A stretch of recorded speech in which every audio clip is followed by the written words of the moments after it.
Hi friends, welcome back to our channel. నేను మీ రాజీ అన్నపూర్ణ. ఈరోజు మరొక రెసిపీతో మీ ముందుకు వచ్చేసానండి. రెసిపీ ఏంటనుకుంటున్నారా? ఆంధ్రమాత గోంగూర నిలవ పచ్చడండి. నేను మొన్న మా సొంతూరు వెళ్ళామని చెప్పాను కదండి. అక్కడ మా అక్క గోంగూర మొక్కలు వేసిందనమాట. అక్కడి నుంచి తీసుకొచ్చానండి గోంగూర. మొత్తం వెయిట్ చూస్తే 1 kg ఉంది. దీన్ని ముందుగా తీసుకొని హోల్స్ ఉన్నవి కాడలన్నీ తీసేసి శుభ్రం చేసుకొని అక్క అయితేనండి ఇంటి దగ్గర పెరట్లాగా వేసి గోంగూర, తోటకూర, వంకాయ, బెండకాయ, మల్లెపూలు, కనకాంబరాలు అన్ని రకాల మొక్కలు పెంచుతుందండి. నాకైతే చాలా నచ్చింది. 2 రోజులైందండి తీసుకొచ్చి, అయినా కూడా గోంగూర మంచి తాజాగా ఉంది. ఎక్కడ వడలేదు, పాడవలేదు. చూస్తున్నారుగా ఫ్రెండ్స్ వీడియోలో. దీన్ని కొలతల ప్రకారం పడితే పచ్చడి మంచి టేస్ట్గా ఉంటుందండి. దీనికి కావాల్సిన కేజీ గోంగూరకు వచ్చేసి ఎండుమిర్చి 200 గ్రాములు, గల్లు ఉప్పు 200 గ్రాములు, ఒక 4 స్పూన్ల ఆవాలు, ఒక 2 స్పూన్ల మెంతులు, ఆయిల్ వచ్చి 1/2 kg తీసుకున్నానండి. ఇది కూడా వేరుశనగ నూనె తీసుకున్నాను. పచ్చళ్ళకి వేరుశనగ నూనె బాగుంటుందండి. వెల్లుల్లి కూడా ఒక 100 గ్రాములు తీసుకున్నానండి. ఇప్పుడు మనం శుభ్రం చేసుకున్న గోంగూరని నీళ్ళల్లో వేసి 4-5 సార్లు శుభ్రంగా కడగాలండి. గోంగూరలో ఇసుక ఎక్కువగా ఉంటుంది కాబట్టి ఒక 4-5 సార్లు శుభ్రంగా కడిగేసి నీట్గా వాటర్ లేకోకుండా వడల్చుకొని ఒక గిన్నెలో పెట్టేసుకొని వీడియోలో చూపిస్తున్న విధంగా గోంగూరను కొంచెం కొంచెంగా వాటర్లో వేసుకొని నీట్గా కడుక్కుంటే దానిలో ఉన్న డస్ట్ అంతా పోతుందండి. ఈ పనిలో నేను ఎవరిని ఒక్క చేయి కూడా పెట్టనివ్వలేదండి. ఒక్క చేతి మీదుగా చేస్తేనే పచ్చడి టేస్టీగా ఉంటుందని తెచ్చిన రోజునే ప్రాసెస్ స్టార్ట్ చేద్దాం అనుకున్నానండి. కానీ వాతావరణం చేంజ్ వల్ల, వాటర్ చేంజ్ వల్ల బాగా జ్వరం వచ్చేసిందండి. అందుకని తెచ్చిన 3 రోజులకి పచ్చడి స్టార్ట్ చేస్తున్నానండి.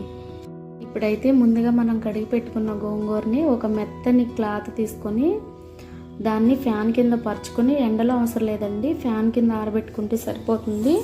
వీడియోలో చూపిస్తున్న విధంగా మొత్తం పల్చగా వేసుకొని ఒక 2 గంటలు ఆరనిస్తే చాలండి. నేనైతే ఉతికిన బెడ్షీట్ తీసుకొని మెత్తనది దాని మీద ఈ గోంగూరని పల్చగా పరుచుకొని ఫ్యాన్ కింద ఒక 2 గంటలు ఆరబెట్టాను.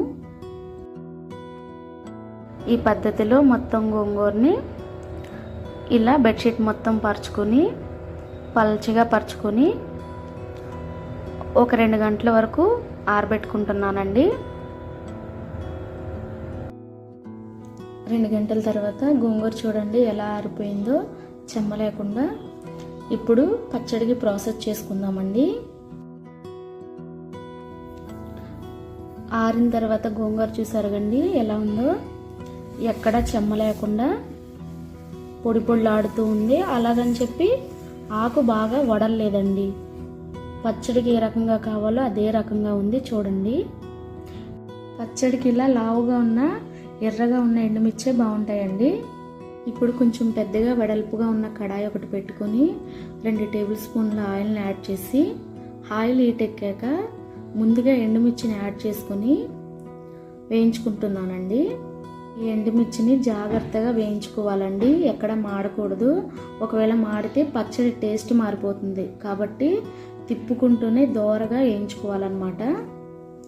మిరపకాయ ఇలా పట్టుకుంటే చిట్లేదట్టుంటే సరిపోతుందండి. ఈ మిర్చి చల్లారాక మిక్సీ పట్టుకోవాలండి పలుకు పలుకుగా. ఇదిగో చూడండి, మిక్సీ పట్టిన తర్వాత పలుకు పలుకుగా ఉంది కారం. ఈలోపు పొయ్యి మీద వేరే కడాయి పెట్టుకొని దానిలో 4 స్పూన్ల ఆవాలను యాడ్ చేసుకొని, ఆవాలు కూడా మాడకుండా లైట్గా మంచి స్మెల్ వచ్చే వరకు ఫ్రై చేసుకొని పక్కన పెట్టుకోవాలండి.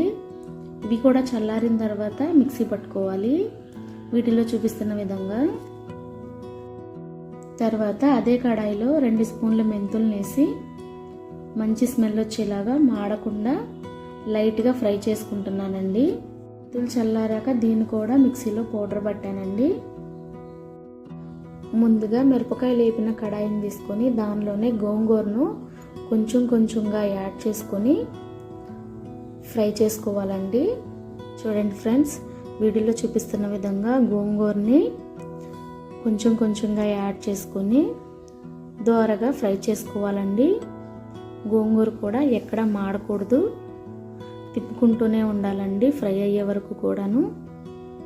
ఈ గోంగూరని చిన్న చిన్న వాయిల్గా ఇలా జాగ్రత్తగా అడుగంటకుండా ఆయిల్ అంతా పీల్చుకునేలాగా వీడియోలో చూపిస్తున్న విధంగా ఇలా ఫ్రై చేసుకొని వేరొక ప్లేట్లోకి సపరేట్ చేసుకుంటే సరిపోతుందండి.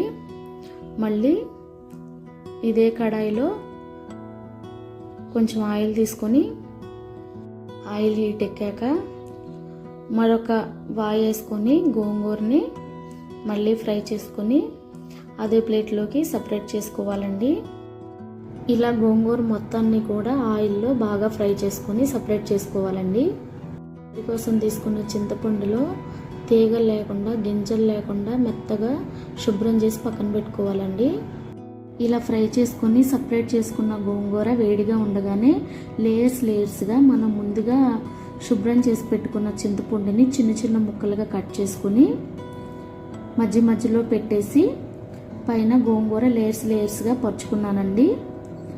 కొంతమంది అయితే దీన్ని ఒక రోజంతా అలా ఉంచుతారు, నేనైతే ఈవినింగ్ వరకు ఉంచానండి. ఇలా చేయటం వల్ల గోంగూరలోని వేడికి చింతపండు మెత్తపడి మనం పచ్చడి దంచుకున్నప్పుడు చక్కగా నలుగుతుందండి. ఇప్పుడు పచ్చడి నూరుకోవడానికి ప్రిపేర్ చేసుకున్నానండి. వీడియోలో చూపిస్తున్న విధంగా నూరుకున్న కారం, ఆవాల పొడి, మెంతు పొడి, తొక్కలొల్చుకున్న వెల్లుల్లి రెబ్బలు, గోంగూర, అలాగే 200 గ్రాముల గల్లు ఉప్పు అండి.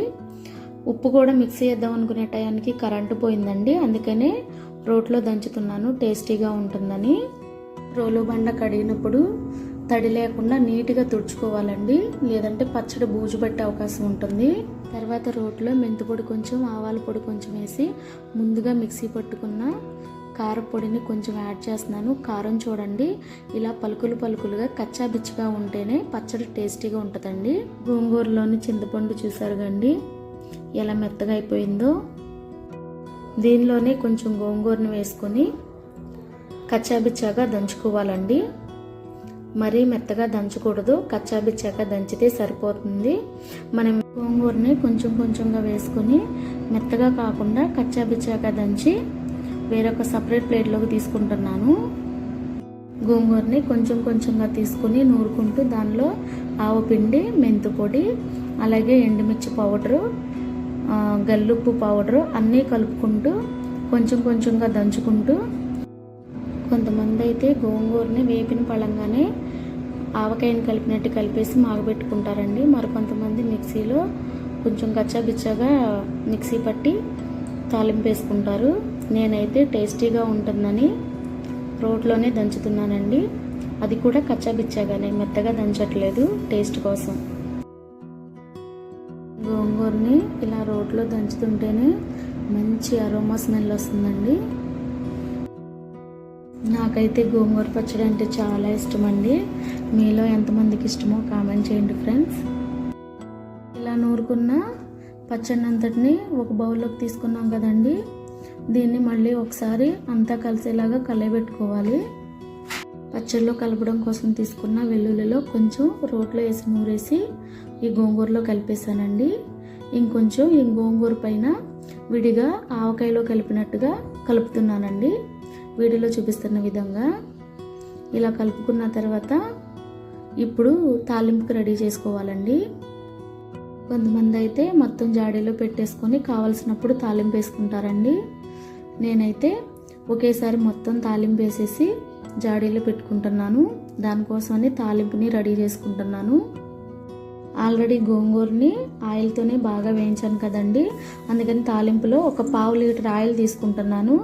దానిలోనే తాలింపు దినుసులు, వెల్లుల్లి రెబ్బలు, ఎండుమిర్చి, కరివేపాకు వేసి లైట్గా ఫ్రై చేస్తున్నానండి. ఇప్పుడైతే నేను పోపు వేగిపోయింది కదండి, ఈ పోపులోకే పచ్చడి టేస్ట్గా ఉంటుందని ఈ పోపులోకి కొంచెం ఇంగువని యాడ్ చేసుకుంటున్నాను.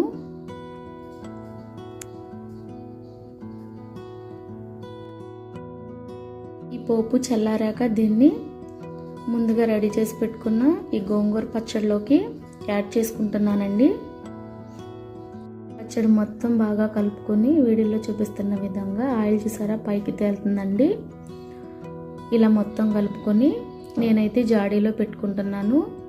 దీన్ని ప్లాస్టిక్ డబ్బాలోనైనా పెట్టుకోవచ్చు, గాజు సీసాలో అయినా పెట్టుకోవచ్చు. ఇలా జాగ్రత్తగా ఉంచుకుంటే ఈ పచ్చడి 1 సంవత్సరం పాటు నిల్వ ఉంటుందండి. ఈ జాడీని కూడా నిమ్మకాయతో వాష్ చేసి శుభ్రంగా తుడిచి కాసేపు ఎండలో ఉంచానండి, చెమ్మపోతుందని.